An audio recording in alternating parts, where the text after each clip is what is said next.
SAMS ପୋର୍ଟାଲରେ ଆପଣମାନଙ୍କର +3 selection first list ଆସିଯାଇଛି ଏବଂ ଯଦି ଆପଣମାନେ ସ୍ଲାଇଡ୍ ଅପ୍ କରିବାକୁ ଚାହୁଁନ୍ତି ତାର ପ୍ରୋସେସ୍ କହୁଛି ଧ୍ୟାନ କରି ଶୁଣନ୍ତୁ। ତ ପ୍ରଥମେ ଆପଣମାନଙ୍କର ସିଲେକ୍ସନରେ 80 degree know your status phase 1 fast selection लिखाई सेठी आपण क्लिक करदेवे। तापर एठी आपणमानकर बारकोड एवं रजिस्टर मोबाइल नंबर दे आपण माने एंट्री करनेबे। नचेत आपण मानको मेसेज भी आसी जिवे दे आपण माने फास्ट सिलेक्शन रे सिलेक्शन एचंती ना नाही तार आपण माने कोनोसी जगह को जीवा पड़िबनी। जदि आपण मानकर कॉलेज आपण मानकर मनपसंद रो कॉलेज जदि पाई नांती ताले सेठी स्लाइड ऑफ ऑप्शन रही छि सेठी आपण माने स्लाइड ऑफ ऑप्शन को क्लिक करी स्लाइड ऑफ करदेवे। केमती ना आपण मानको मोबाइल नंबर गोटे ओटीपी आसीबो ओटीपी देले आपण मानकर हेइ जिवो। तो एठी जाई लॉगिन करि नेबे।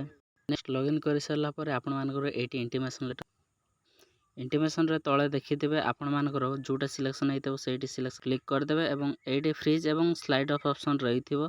तो सेथिरे आपण माने चेक करि नेबे एवं जदि आपण माने चाहुचंती ताले सिलेक्शन रे फ्रीज करी एठी फ्रीज करनेबे नाइ तो आपण माने स्लाइड ऑप्शन नहीं स्लाइड ऑफ करि पारिबे।